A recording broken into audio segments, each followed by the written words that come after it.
Hey, brother, how's it going, man? Amazing. How you doing, Chris? I'm doing well, man. I'm doing well. Nice to make your acquaintance. Yeah, good to meet you. Gary is always talking about you and he's holding you up so high. I'm super excited to chat with you here. Pleasure. Thanks for having me on. I appreciate it.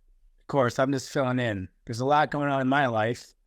Maybe you can Shed some light? Yeah, we have exactly, to. exactly. There's a lot going on for everyone, it seems, huh? Yeah, this is a real so this is a real moment in human history, really. The astrology tells us like the clockwork of the universe. So you can look at all the planets almost as different hands on the clock. They all move at a different, and it's always telling us what time is it for humanity. And right now, what time it is that we are stepping away from the karma we were born to. So everyone was born with issues with themselves, personal issues with themselves that they then manifest in their life with as issues with other people. And so we have since sort of March kind of become aware, finally of certain things that have sort of held us back. And now that we're in Scorpio right now, which is where we are, this is the part of consciousness that can draw some lines. You talk about it all year long. I want to do this. I want to do that. But you get to Scorpio and it's the time where it's like, okay, I finally have the courage or the strength or the motivation to draw the line. And sometimes it could just be like, oh shit, the whole year's gone by. I haven't done anything. So there's also that psychology too. We see the New Year's, we see the holidays. But this is a moment, and we just had a new moon really today, early this morning.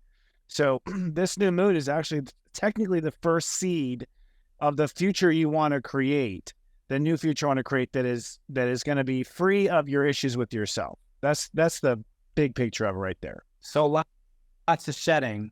Is Lots of shedding. Yeah.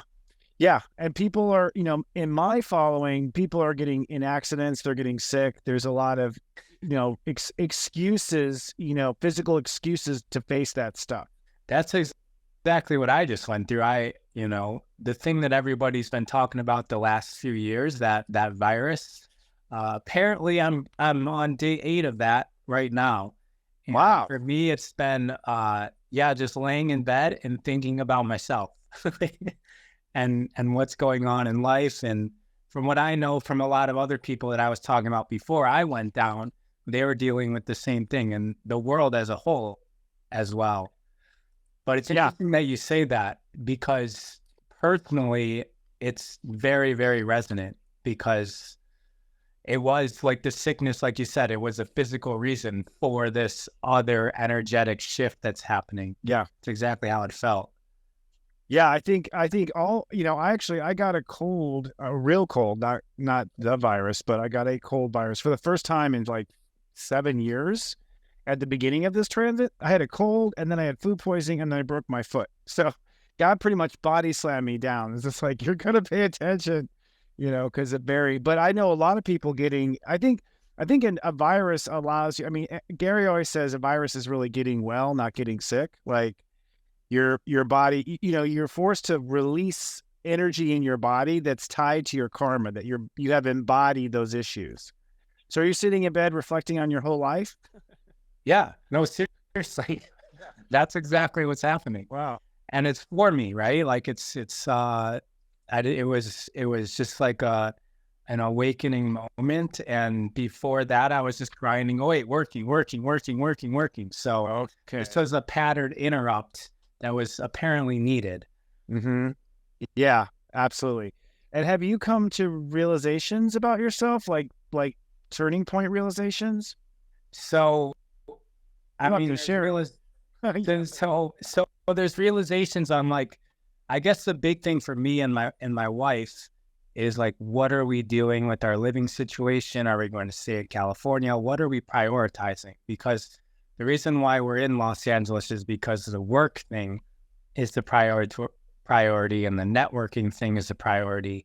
And that's good. It's an important part of our life and our life story, but is it what is in front? And so just really determining the focus on work, or is the focus on family? And that is really what has been brought to the surface for me. And personally, it's more about, like, what do I feel is important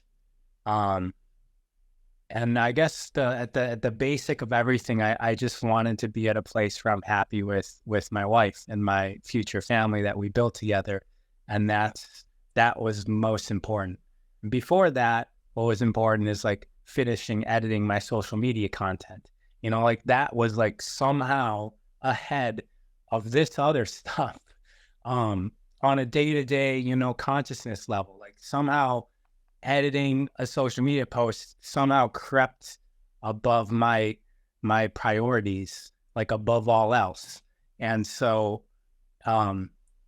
it's a good reminder, you know, to like realize the things that are actually important here. Mm-hmm. Yeah, actually, you're exactly where all Libras are. You're a Libra, right? Yeah. Gary, send me your chart. Hope you don't mind. It's amazing. Yeah, he sent me your chart. So all Libras are Libras all as a species, if you will, they live their karma in their lifestyle, like in their lifestyle. So Libras live like where they work, their patterns, that's where all their karma plays out. Their environment is where their karma plays out. So they put themselves in an environment that teaches them, that crafts them. You're a very industrious Libra, and you have past life issues with actually failing at business. So you lost a business in a past life. You lost probably an empire, something pretty big. So your karma has been to be successful. Like that was your karmic issue with yourself, is that I'm not going to screw up this time. That's why your career took precedent over your quality of life, because you wanted to prove to yourself you weren't going to mess it up. And what you've realized, it sounds like, is, oh, I'm not going to mess it up. Like maybe there's some other things I should aim for. So, you know, all Libras are actually looking probably for a change of lifestyle, complete change of lifestyle, which is a change of, you know, work-life balance. It's a change of health issues, maybe cutting certain substances out of your diet. It could also be that you literally relocate to a new quality of life location. And that actually that sort of moved forward officially on Saturday, November 4th. That's when the gears said, okay, it's time to go forward and make a change of life for Libras. Okay. So was November 4th a Saturday? Yeah. It was a Saturday, I believe. This last Saturday was not the 4th. Let's see, where are we at now? Last Saturday was the 8th. So it's a week ago last Saturday that the karma wheels started going forward. Mm-hmm. It was all since March. It's been like coming to realizations about your life, coming to realizations about how you live, etc. And now Saturn Direct is like, okay, let's do something about it. So it suddenly the conversation became more serious, I would say. Amazing. And it is time. And for you, because you have a Virgo rising, it literally is going to be a change of life for you also. You have a Virgo rising with your Libra. So you end up living you do transits twice in a row. First, your rising does it, and then your sun sign does it, which basically means that you sort of change from the outside in. That's how you are. You change from the outside in, which is opposite of what most people change from the inside out. So, which means the walls close in on you, and then you're like, okay, I need to make a change. Yeah. Yeah, like I said, the environment changes, and then the reflections happen based on that. Yes, exactly. And so what does that mean for like everybody else? So most people change from the inside out. Is there a season that's happening right now? And I guess, like, what does that mean for everybody else? Well, I mean, everyone is actually ready for a change. So, yeah, and that's what I kind of opened the show with. It's like, we've all come to a certain point of wisdom. You could put it that way. We've finally gotten some wisdom. We put the facts together. We see the patterns now. They're undeniable. Light bulbs are going off. And now people are saying, okay, I want to make a change. I want to change my life. And there's a lot of things that are changing in the big picture as well. As a result, there's going to be a big power shift in the world because everyone's getting up and moving at the same time. You're not the only person. You know, some people are literally relocating like you're thinking about. But some people are changing jobs. Some people are starting businesses. Some people are retiring from businesses. You're going to see between now and January a huge migration of people out of relationships, out of jobs, you know, almost like kind of in the like I see when you were born, and you were born in the 80s. So you felt the 80s were a certain, like growing up, were a certain feel and vibe, and the 90s were a different vibe than the 80s. And that's kind of where we're at. We're about to go to the whole world's about to go to a whole new vibe. Like, see, between the 80s and the 90s and the 2000s, it just happens to be happening at 2023, not at the 2020 mark. But in 2024, the world's a whole new vibe. I mean, I see that in many different ways, even just with how the internet's working and the shifting landscapes of social media, and even in the physical world, everything seems to be very fragile, maybe even breaking apart. And like you're saying, if everything's shifting, then everything's sort of in flux, right? Yep. Is there any control that people can take within this, or are we just all along for the ride? We're the ones making it happen. I mean, at the end of the day, you moving is going to have consequences. Mm-hmm. It's going to change all of your followers. Your vibe's going to change in your social media. Your vibe's going to change with your wife. So it's a ripple effect. We are actually making the change, and that's actually, if you want to talk about like power and corruption, the whole reason why media is trying to manipulate people and manipulate the story is because we are in charge. Yeah. If they could just get away with it, they do it. Like they've got to convince us. And the reason why they have to convince us is because we actually are the ones who are driving the car. They just, the powers that be, whether it's, the World Bank or whatever you want to look at, the powers that be don't want you to know that you actually are the one in charge. Yeah. It's like they're steering the ship by steering our consciousness. Yes. And that's what the programming is, and they need our consent for everything, and we are voluntarily allowing them to utilize our power of control. And I mean, if 100 people are in the room with the king, they think the king is in power because he's got the robe and the jewelry, but the fact that the 100 people are viewing the king as the powerful one is just allowing the king to then gather that power and then redirect it basically against them. Yes. And for his own will. Well said. So we're at a moment where people are waking up to the fact that that's true. If those 100 people suddenly left the court, the king would feel powerless at that point. If they're like, I don't care what he has to say, the king would be powerless. I think what we have been told is that we need them, whatever them is. Yeah. Right. And that's where the power string is. And the truth is we don't. We evolved on the planet for centuries without them. Like we ate without them. We faced our health issues without them. We fed ourselves without them. We clothed ourselves without them. So we've let ourselves be convinced that we need them. But what I'm, telling my followers is just, it's time to listen to your heart. So if you want to save the world, go live in your passion and in your joy. Go find your joy. Go find what lights you up. Do it authentically. So with you and your wife, like, well, where would you enjoy living? What would you wake up and smile every day? What environment would make you smile? Because I think once people are in joy, that's an unstoppable force. You can't really stop like kids from laughing in church. You can't, when people are enjoying themselves, like there's a momentum there that's very hard to snuff out. Right. That's authenticity. That's satisfaction. Yes. That's power. That's real power.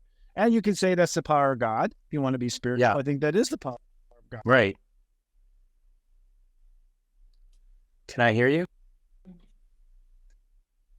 We mentioned God, and then he goes on mute. All right, okay, there we go. I thought it was because you mentioned the word God. My phone rang, and I was, God was showing me something there. Actually, it was Bank of America calling. So they think they're a God, right, but they're not. Right.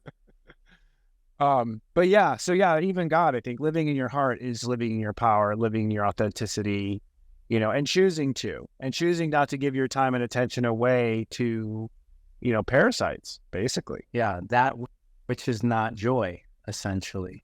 100%. Yeah, that which is not joy. That was, I don't even think we have to get in any kind of conversation about morals or, karma or spirituality. Like if you live in your heart authentically, you will always do right by yourself. You'll always do right by others. You'll always do what's best for the world. It's simple. We don't have to talk about religion or Jesus or Muhammad or anything. We can just live in your heart and the deal is done. Yeah. Right. I mean, that's what praying is, right? Is you're bringing your awareness to your heart center as opposed to everything up here, which is what we're programmed to think. Yeah. Literally. Yeah. I mean, we're just grasping on to our heart. Do you have anything for I mean, that was all really good for everybody.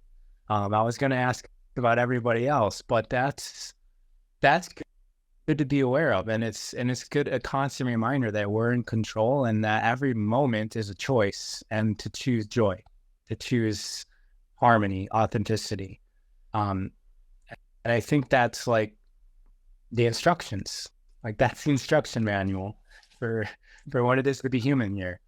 It really is. It's the simplest equation that there is. I think so. Where we are right now in Scorpio, we just had a new moon today. So today is technically the new day. Today is the new day, according to the planets. Like brand new day, new life, draw a line in the sand, and you say, that was yesterday. This is what I want tomorrow. And that's what the line drawing is. And it's good to draw a line and say, this is my line. It may take me 6 months to catch up or for me to see the results. That's fine.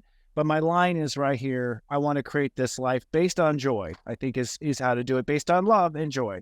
And then as we go into Sagittarius at the end of the month, the story's going to start to change, and the first story that changes is your story with yourself. I'm not the wimp anymore. I'm not the abandoned one anymore. I'm not the weak one anymore. That was my story. That's not my story anymore. There's the line. Redraw a line between the two stories. And so we start to tell ourselves a new story leading up to the holidays. And by the time we hit New Year's this year, it's going to be a whole new story. It's going to be a whole new story that you're aiming for next year. Everyone's going to have a complete new narrative that they want to live. And it might be what you've always wanted to live that you never allowed yourself to. But it also might be like in your case, Ra, where it's like, okay, I've proven to myself I'm not going to fail a business. Now what? Now what do we do? Have babies or, we fit another state? Like, what should we do? Yeah. So are you saying, so it's the start of the new moon cycle, right? And then you're saying that we release that cycle we just came through, and that there's like a different phase of us that we going into every moon cycle. Is that what am I gathering? Like it's tied to the moon cycles, or is it tied to something else? It's tied to many cycles, all coming to sort of a 12 o'clock sort of moment, if you want to think about it as a clock. So it's like we have the longest, the hour hand on the planets is Pluto. Pluto's the slowest moving planet, 249 years, right? So Pluto stays in one sign for 14 to 24 years. That's how slow it is. Pluto's about to move to Aquarius, which is a big deal because it hasn't been in Aquarius since 1777.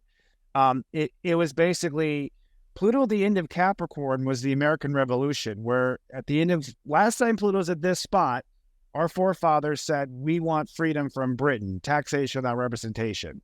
The beginning of the revolution. The very beginning. Yes. The fight for power. And we can see that fight for power now. We're seeing the fight in the Middle East. We're seeing a fight over currency.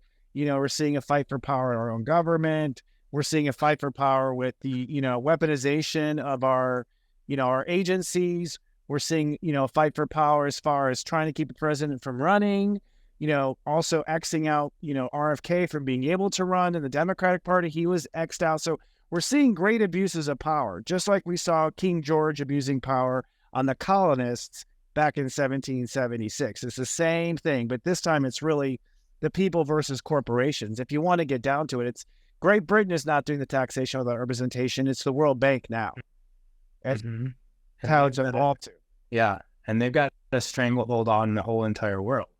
The entire world. Yeah. And, it goes back to a particular families and whatnot.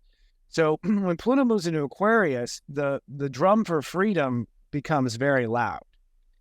Pluto is an empowering planet. It forces you to face whatever. It says, this is what we're going to face. And so liberty, freedom, justice for all, those are all Aquarius words, basically. So all the power circle is going to move for a desire for freedom. And it dips in January of next year until June. And then there's another power struggle. And then Pluto is in Aquarius for 24 years, a year from now. So it starts in 24 years. So at that point, I think people are no longer going to tolerate. People have the backbone to say no. And it will be no on both sides. Like people who want things to stay the same will say, no, we're tired of you hippies trying to change the world. So everyone digs their heels in at that point. So that's a very long cycle that's about to end, right? Pluto and Aquarius. I mean, Pluto and Capricorn has been in since 2008. So that's a long cycle. Saturn in Pisces. Pisces is spirituality. Saturn is getting responsible. Saturn in Pisces now today it's 0 Pisces direct. So it went to 7 and went back to 0. Saturn in Pisces is it's time to take responsibility for your spiritual issues or your karmic issues. And that it means the end of most things in our life are driven by our pain and our karma. Almost everyone is motivated by not screwing up. They're not motivated by what they want. So people are, and like in your case, it was a business. You have Chiron 26 Taurus. So you wanted to be successful and get back into the power of being in business. You've been probably almost obsessed with it your entire life, making sure you don't make that mistake again. So what happens with Saturn and Pisces is people suddenly come to the conclusion that they have nothing more to prove.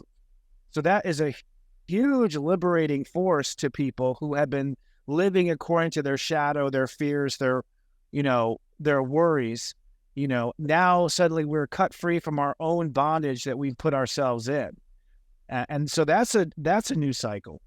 But Neptune is a planet that has a very long orbit. And the last time Neptune was in Pisces was the American Civil War. So as far as morality is concerned, we've also finished up a lap of a discussion and awakening of morality. So the last time that we really looked at our morality was just prior to the American Civil War. And then as soon as Neptune went into Aries, we had a war over morality. That was a moral war. That was it's not right to have slavery. It was also economic too. There's a World Bank back then that was screwing with us too. But so then that's representative and reflected currently somehow. 100%.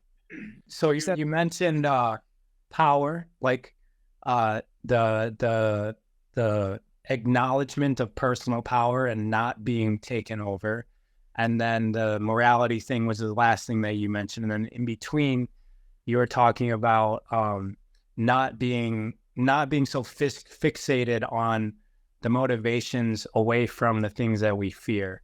And so all of these cycles are starting up.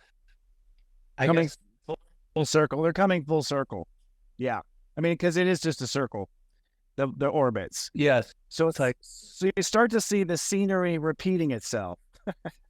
You start to see like that you could go down the same path again, that you could make the same mistake again, that, so as you stay insane until you come to this realization where the patterns become really clear in your life, several patterns. And at that point, people have the will to change. And the responsibility too.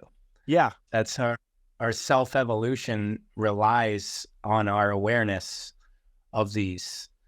Well, that's amazing. Yeah. So that's all happening like these next few months. Yes. This is a very important time. Okay. Mm-hmm. So we should all be aware of potential forks in the road and to make sure that we're choosing authentically. Yes. Well said. 100%. And actually, there's no better time than chaos than to change the world. Right. So it's like, if everything's in chaos, you should definitely start your new business. Like you should definitely, put up a lemonade stand and sell lemonade to the soldiers in the Civil War. Like, I'm not saying take advantage, in the sense of take advantage of others, but like when things are this loosey-goosey, which is where they are, really incredible things can come out of nowhere that you never thought would be possible. They have to come from this place. Yeah. Yeah. And you could say that's what evolution is, survival of the fittest and whatnot, that in that moment of chaos, it drives, people to go into new directions. When you were talking about the wars, I was just thinking of the word explosive. Like the cycles seem explosive right now. And yeah, when you think about business, you want explosive growth. Like that's like the complete focus of anything is explosive growth. So yeah, I think we're seeing that. We're going to see that I think we're about, so Uranus, another outer planet. So these outer planets move slower. And so they represent, eras, of different lengths. So, a Uranus era is 84 years. That's the orbit. It takes 84 years for it to go around one time. So the last time Uranus was where it is right now was the start of World War II. Uranus is in Taurus. In fact, Uranus is heading for your Chiron, which means that, your business, so your strive for business and manifestation, it has all so far been to survive. Like for you, it's been to survive and to get yourself back in the power you once enjoyed. You've been personally obsessed is a good word when it comes to, not in a bad way, but just like focused is another way to look at it, on bringing yourself up to a certain level. But Uranus is the innovation planet. It is like technology innovation and that sort of thing. So you're going to take your vision to a higher level here in the next couple of years. You've been only aiming so high because you were trying to get yourself back to where you were. As you start to see yourself in that same level of power, you realize, oh, I can do better. I can go higher. Why was I limiting myself? Well, because you were focused on that chord, the karmic chord. But Uranus in Taurus is innovation of technology, fast innovation of technology. So the last time Uranus was right here was the start of World War II, which is the invention of the atom bomb, the jet engine, television, rockets, all sorts of technology, radar. I mean, basically every war technology that we have used in the last 84 years was invented right where this Uranus place is. So we're also on the brink of some insane technology advancements, which you can see coming to a head, like with AI, you can see it, AI is one of the technological revolutions. It's going to just skyrocket everything. The internet was a major, but now the internet of things, where all of our devices are talking to all of our devices, and our car is saying hello and our phone is saying goodnight, we're about to move into that Jetson age. So it's not just that society's about to advance, but technology is too, which is also an explosive growth. Mm-hmm. Yeah. I mean, the shift between pre-internet and post-internet was dramatic, right? And over the last 20 years. And this shift between whatever's next, which it's very well likely AI, that is going to be more condensed, more potent, and a greater growth of technology. So you think back to 1996, like before internet in your pocket, compared to 2020, like the internet's completely changed in 25 years, but 10, 15 years of AI, like what is going to be different? Like, I don't even think we can really imagine that. That's how different it's going to be. And it's going to happen quicker. So yeah, and it's starting, I guess now. Yeah, I guess those who can imagine it and visualize it and set it into motion are going to be the creators of the new world. And that opportunity, fortunately, is available for all of us. It doesn't require big budget. It doesn't require big armies of people this time. It's available for anybody that's paying attention. Yeah. And who has access to those tools. But yes, they're making the tools accessible to everyone right now because they want everyone to train the tools. So right. The only reason why we have ChatGPT for free is because ChatGPT is actually studying us when we're using it. Yeah, we're the source. We are the source. And it's already devoured the internet, so it needs more input. So the next level input is human beings using it and it learning from us using it, basically. Yeah. And then eventually it's going to be hooking into all of our like histories of devices and, getting access to every message we've ever sent to anybody. And that'll just all be inputted more data for it. But first we have to First, we're being sort of like dripped exposure to it so that we accept, yes, you can go through every message I've ever written to anybody and use that as training. Yeah. Because then we can duplicate ourselves. I think people will sign on to things like that if the AI can duplicate us, but then it needs access to our history, our like everything we've ever written in our life, every email we've ever written. It would need access to that so it knows the decisions that we would make in certain situations. I think that people are scared of that now, but I think eventually it's just going to be part of our life. I mean, just like people were scared of cars and airplanes and the internet when it first came, people are definitely scared of AI. And I think there is right to be cautious, but it's happening no matter what. It's happening. Like it's coming. It's moving fast. Yeah.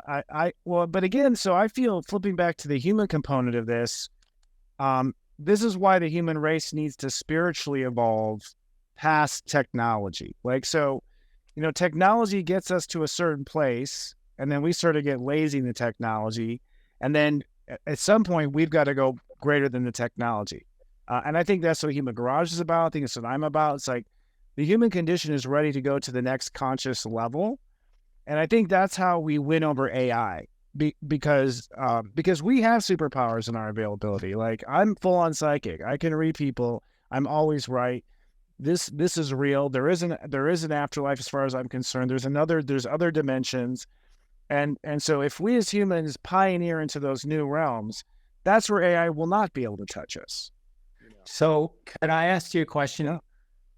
Because you mentioned step of consciousness. So in the direction that we're going, what do you perceive is the next step? You mentioned psychic.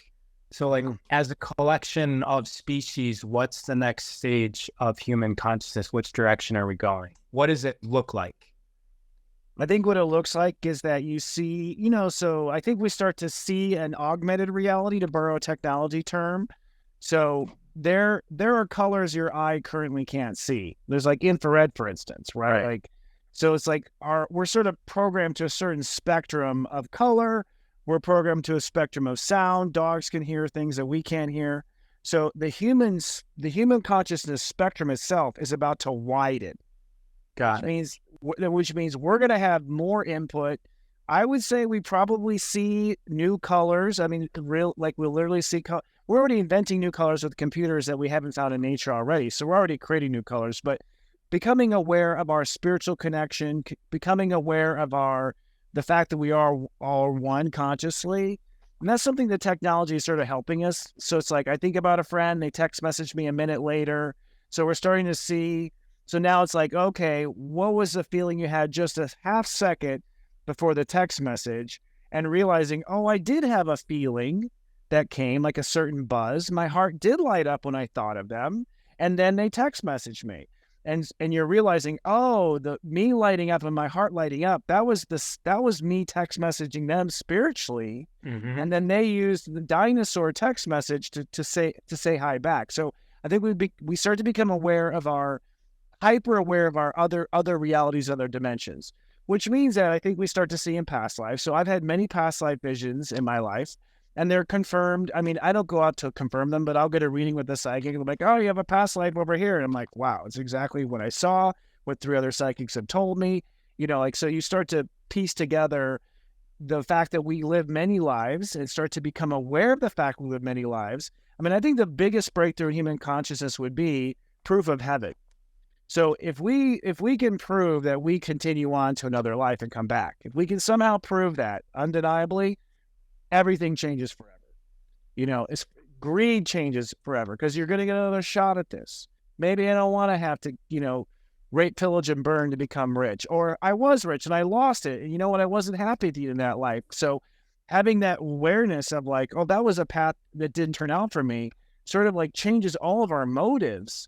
You know, if we know that we're going to live on, and if we know we've lived in the past, if we have memories of the times we've lived in the past, well, that suddenly what becomes important in our life completely changes. especially when you know I can always do it the next life, if I want to, or I've already done that before in a past life. Or if I run into you and you look familiar and I remember you, fighting a war with you in the Civil War. Like, so I think where we open up next is this multidimensional awareness. We realize we are multidimensional. We realize we live forever, that our conscience cannot be destroyed, that our uniqueness of who we are cannot be destroyed. And so what they say as far as the ascended master path. So I don't know if you're familiar with the ascended masters. Have you just studied that at all or heard about it? Not that particular term. Well, it's I mean, ascended masters in general, I understand that. But if there's like a group called that, then no.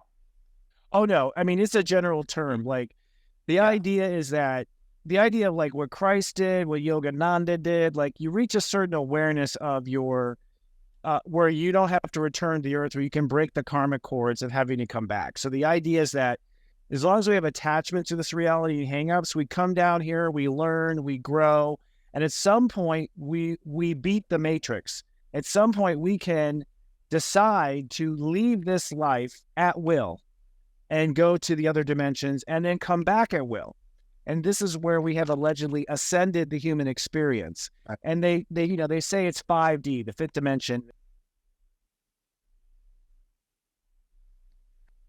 I lost you for a second again. All right, now you're back. So, ascended to 5D is where we were at. Yeah, so the idea of 5D is popular in the spiritual community, and it's the idea of where we are living in our light body. And so apparently we have a light body, which is also known as our soul, that gets incarnated into our physical material body. So allegedly the human race will, as they become aware, graduate this need for absolute flesh and only live in the light body. Exactly. And so ascended masters like Saint Germain, apparently Jesus ascended. I mean, that's, and they say he died and rose again. What other light workers say is he ascended. Like he came to a point where he realized he could just leave at will, which is you literally, your body turns into light and there's no body left behind, allegedly. And this has allegedly been witnessed by people who became ascended masters. So where's the human race going? I think into that enlightenment. That's the direction. In our lifetime, I think we start to see people, I think the door opens and we start to see, hey, it's a possibility for the first time. And I'm sure there's people ready to ascend now. I don't know. I'm not. Sorry. Well, I mean, that's the reason for us being in physical bodies constrained by linear time, is for us to learn the lessons, like you're saying. And then, as individuals, we start to be able to pierce through the veil of individuality and start to sense other people. Yeah. And as for me, that's the game changer, is when we can feel other people's emotions as if they're our own, and we can think their thoughts. And right now that's not happening on a grand collective scale, but some people, like you said, psychic abilities, empaths, we're starting to see some of those happenings, those powers start to percolate into our conscious awareness. And it's going, like you said, as our spirituality shifts up, then the decisions that we make and how we use technology is all going to shift. And that's all necessary for our ascension, with or without technology. I feel technology is just the alternative. It's kind of like the training wheels version of this stuff. Because what is Instagram? Like, even right now, other people can hear the words coming out of our mouths instantaneously. So they're even gaining our perspective as we're talking about it. And that's giving them our perspective. And it's just a matter of time before we don't have to talk like this anymore. And people will just know what we know by being around us, being in our field, being in our frequency. And once we have those abilities, once we ascend to those abilities, then as a human race, we start to become cohesive. Like, we start to cooperate as opposed to trying to strengthen our individuality. We start to seek to merge with others. And then once that happens, then there's going to become less and less of a desire to have individual bodies. And we can release and shed the need for the individual nature of ourself, and we become like basically a disembodied species, and we basically become a collection of entities that is like an ultimate consciousness. And that's where some of these entities like Ra, not me, but like the entity that we know of as the sun god Ra from ancient Egypt, that's what Ra was. Ra was a collection of disembodied entities that ascended out of Venus. So it was the human species from Venus that ascended through Ascension, and now they're in sixth density, I believe. And in order to influence Earthlings, they labeled themselves as Ra, and basically came down to Egypt and tried giving us advice, but we pretty much took it and used it for power and corruption. Yeah, I think it's a lesson for, I was going to actually speak to Venus and you just brought it up. So we're telepathic here. Allegedly, there's a dead species that's invisible on Venus right now. Like they're still there. There's no need for homes. It doesn't matter that it's 100, Kelvin. Like their energy is all there in Venus, which is this twin planet to Earth, almost in size, energetically. And I've always heard that the sun Ra is alive. Like it's a consciousness. It is a being. Like every star is a being. Every planet is a being. They're different types of beings. So I think there's credibility to the star. I still call our star Ra, myself, because it's allegedly twin flames with the star Sirius. That they're twin flames apparently, and holding down these two sister systems, the Sirius system and our Ra system. So yeah, I agree. And we do ascend. I think though what's interesting is like for young ascended masters, their lesson was you can't force an ant to evolve on command.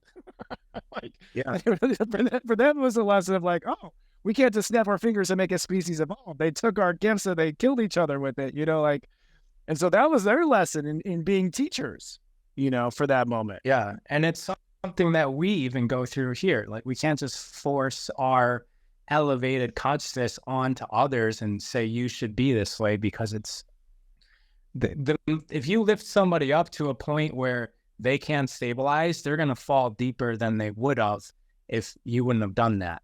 And that's where the danger is the mistakes are graver if you're at a level that you can't sustain. Yeah.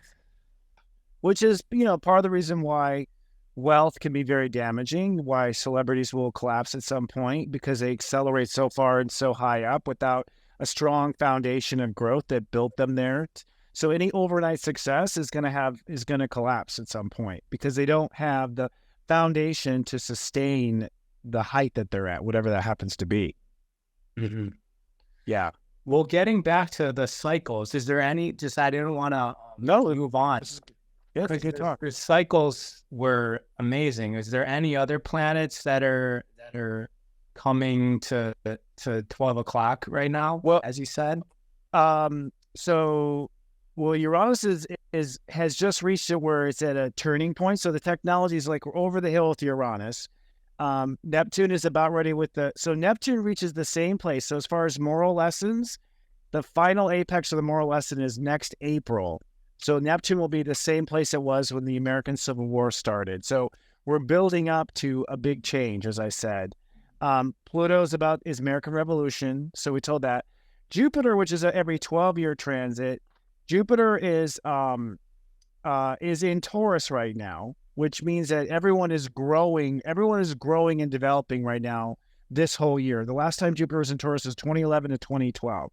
So it's a once every 12 year. And then Jupiter goes into Gemini a year from now.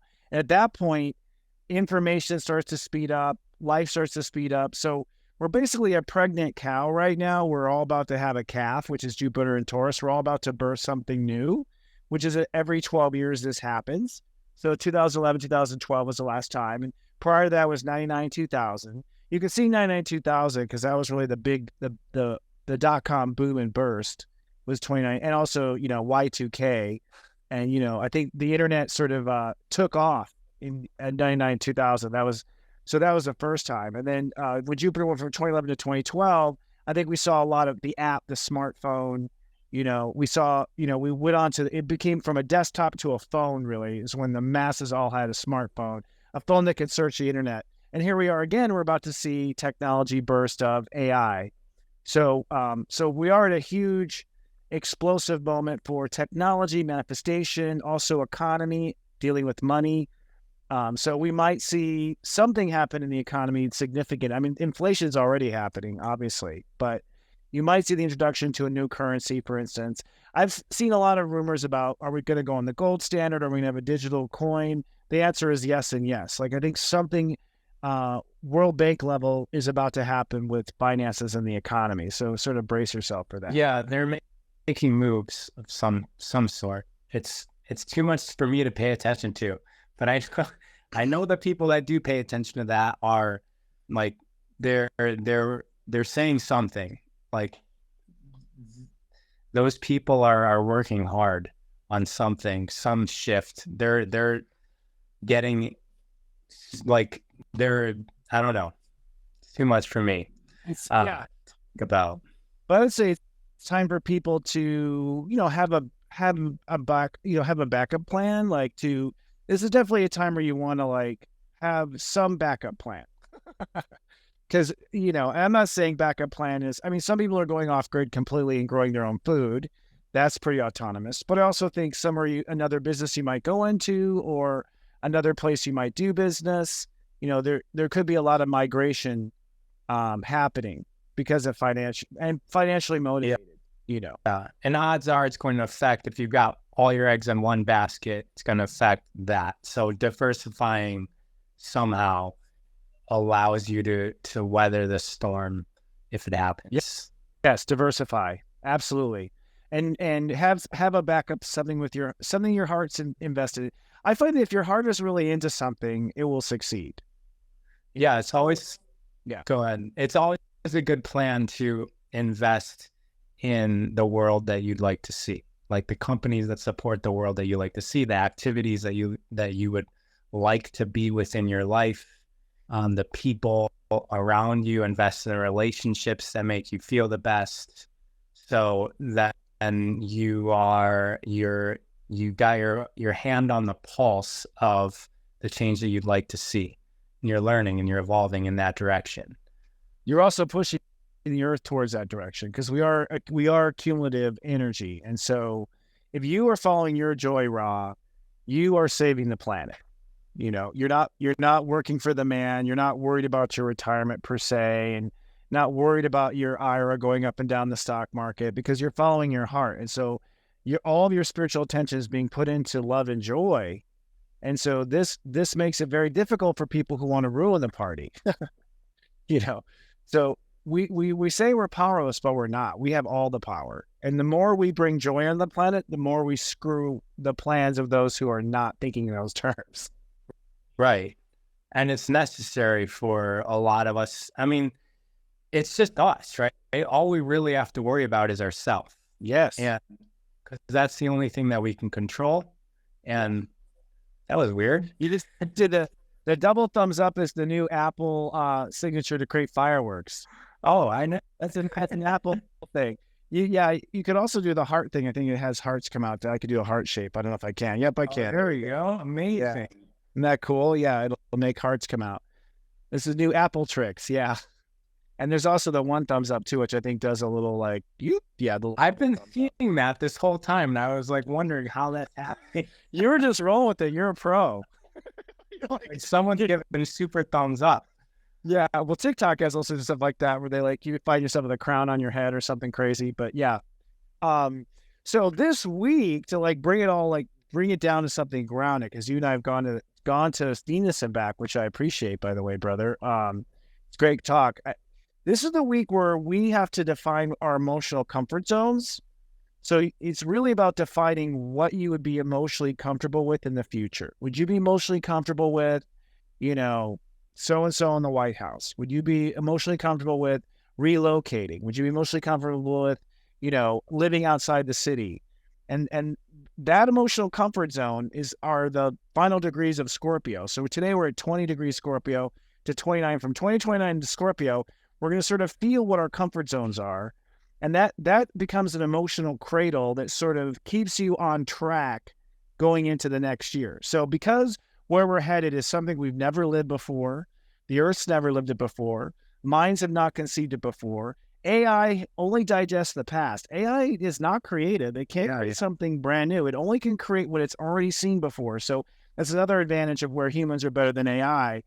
AI doesn't, if it hasn't seen it, it doesn't know it, kind of thing. It's based on just observing. But this emotional cradle that you set up in this next 9 days is sort of the comfort zone where you will make choices into next year. So when something random happens in your life, it has to be chosen by, well, is that in my comfort zone? Does that feel comfortable to me? Do I feel safe in that space? Or what would it take to shield me? So maybe, you, for instance, you and your wife might decide to move somewhere, but give yourself permission to move back if it doesn't work. Telling yourself, hey, I'm going to try it, but I'm also going to give myself permission to move back if it doesn't work. That's a boundary. That's a comfort zone. It gives you freedom to move about the cabin because you've drawn a line as to where you feel comfortable and where you don't. And so all it's kind of esoteric, that's basically what we're doing between now and Thanksgiving, is we're crafting our comfort zones. And I think this is the final straw. I think Israel, Iran, China, Russia, they're also manifesting their comfort zones. So, it looks like at the end of the month, if there's going to be a world war, we'll probably know at the end of the month. If there is. And we're all, I say that so casually. We're all going to get to know how we feel about it as well. Yes. Yeah. Well, I think you're deciding if now here's what I believe. If everyone watching this goes, I'm not comfortable with the world war. I'm not comfortable with that feeling can be felt by people in Washington. That feeling can be felt by the leaders. At some point, the leaders do feel the collective, and then they either have the gonads or not to go against what they feel. But we all know, look at Cher, for instance, the star Cher. She's got some strong boundaries.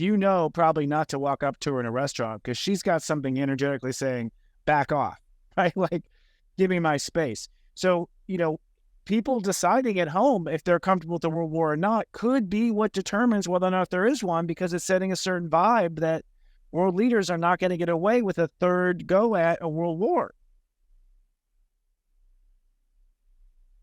Oops. So I think there you are. I went numb there for a minute. Yeah.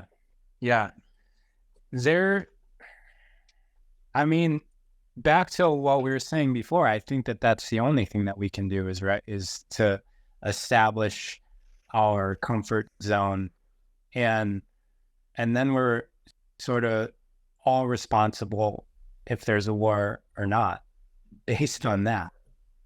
Yes, I think so. I think to be complicit is not cool at this point. Not that you have to go out and, do what your heart tells you to do. If your heart tells you to write a congressman, then write your congressman. Like, do what your heart tells you. But being very clear as a collective conscious member who came here, I believe the souls that are in this lifetime right now knew full well in heaven, that the earth would come to this deciding point as to, is it going to be utopia or is it going to be dystopia? Which way is it going to go? Are we going to destroy this earth or are we going to elevate to a higher level? That's a choice. It's a free will choice.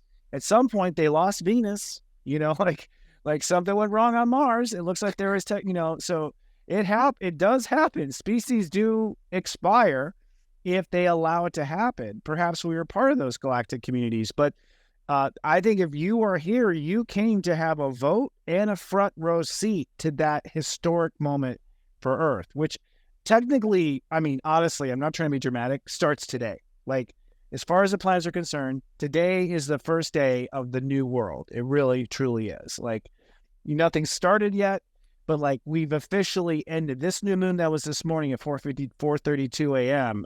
Eastern time. That was the end of the old world and the beginning of the new world, as far as the planets are concerned. Well, I'm glad that we're all hearing this message then. Yeah, no kidding. Yeah, it's good. It's good. I think you would have gotten the message next year anyway, so you're not in Kansas anymore. So you're hearing it ahead of time. Yeah. Which also means it's a green light for people. So everyone I talk to has a dream that they wanted to live on this in this lifetime. And so the universe is saying it's time to go for your dreams 100%, no matter how kooky it is. Go for it. Right. Push down the gas pedal. Yeah. Follow your heart. Make it happen. Even if you can't succeed, even trying influences people around you. Yeah. I mean, that's the only way that we discover if it's going to happen or not, is to actually do it. The answer that might be that's the fear that may be holding us back, is not knowing if it's going to work out or not. But we only really get to see if it works out or not, or something else happens, is if we do it. So 100% to do it. Yes. And as a person who is a doer, you don't know until you're about, a few minutes in if it's going to work. No one does, just so no one knows. So Elon Musk and rocket ships and electric cars and Thomas Edison, the light bulb, you have none of us have any clue as we're starting off that it's going to work. We just have a feeling it will, and so you just go with that feeling. Yeah. You, definitely opened my eyes to a whole bunch today. Do we have anything else pertinent to share with people before we hop off here? I think just to realize that you are setting you are setting long-term comfort zones right now, and the world is listening. So I would say to be outspoken, at least in your life, about what shall not happen and what shall happen, to make that sort of spiritual vote, and including with politics, including with world leaders, to say consciously, and if you say it out loud, you make it real. So whether you're in the car alone or you're at home, to speak out loud, these are my commandments. As one of the co-creators of the planet, I command this, I command that, and it is a command. Ascended Masters will tell you, when you are working with God on that level, you are commanding it to happen. You're not asking.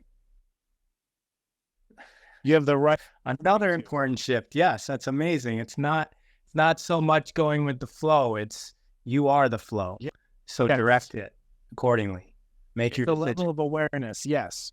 You reach a level of spiritual awareness where you command. So I always say Jesus commanded the water to turn into wine. It was a commandment from the heart. That's the other aspect. It's the heart commanding, not the mind. The mind commands and nothing will happen.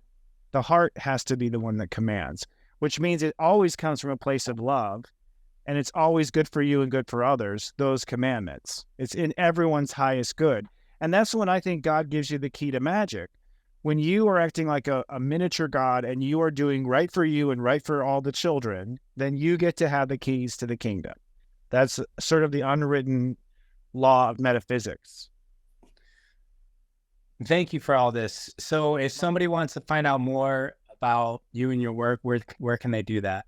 So there's a special, for Human Garage, we have a special deal with Human Garage. You all have, in your website, in your app, there are affiliates basically that are working, business alliances, I think is what it's called. Go in through that portal and sign up. Serious Joy, which is my service. We do day-to-day, moment-to-moment life coaching based on your astrology. And right now we're doing the 40 days of My Truth and Purpose, which is like we're showing people, walking them through their chart so they can find out what their truth is in this lifetime and what their purpose is in this lifetime. And even though we've started, you can catch up. Like it's very infectious because you're learning about yourself, so you really can't put it down. Like you love learning more about yourself. So don't worry if you're behind or whatever. This isn't homework. This is the most fun homework you've ever done. And it's affirming about who you are. So go in through Gary's app and through the website and join us, because we have a bunch of Human Garage people on right now. And you're really going to really set yourself up for the new age when you can look at your astrology and know, yes, this is my truth. This is my purpose. Let's do it. So that's what I recommend. Yes. And I invite everybody to do that. Well, thank you so much. Thanks for everybody joining us on Astro Mondays with Christopher Witecky. Thank you. It was nice to meet you, Ra. If you ever want to get a reading, hit me up. I'll holler at you for sure. Take care. All right. Best to everyone. Ciao for now.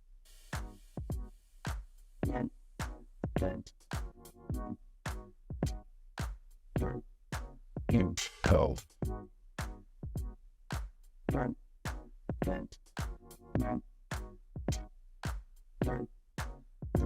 Cool.